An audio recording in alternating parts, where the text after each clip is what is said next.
Hey everyone, in today's episode, we're going to master the Modifier Stack, which is the logic center of 3ds Math that allows us to layer modeling effects non-destructively. The first thing we're going to do is create a base object. Go to the Create panel and click on the Bots button. Then draw a simple bots in your viewport. Now, let's look at the segment parameters. This is really important for modifiers to work.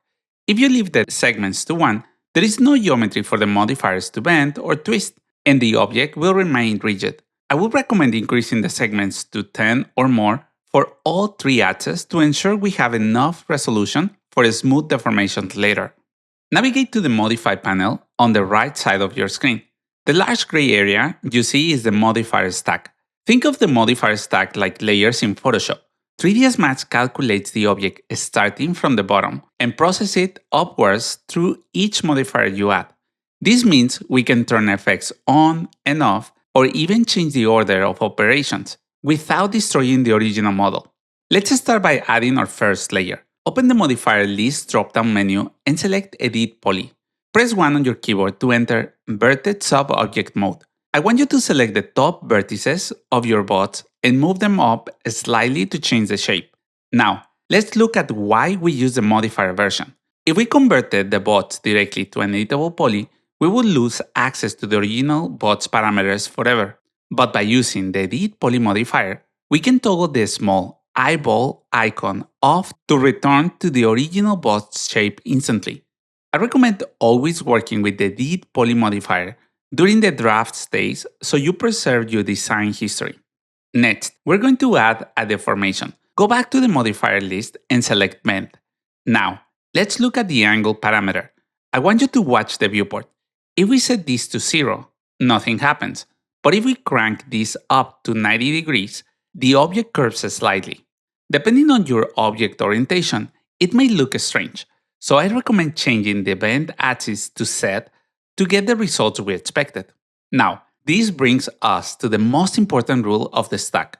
The order matters. I want you to click and drag the bend modifier below the Edit Poly modifier in the stack. Suddenly, the result changes completely because 3ds Math is now bending the bots first, and then applying your vertex edit to bend the shape. I recommend generally keeping global deformers like bend above your specific modeling edits to keep results predictable.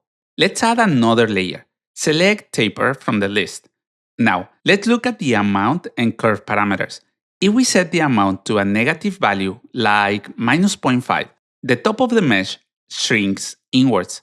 If we then increase the curve to 1, the side bulb out to create a cartoonish look. You can use taper for stylized assets or structural columns where you need a gradual thickness change.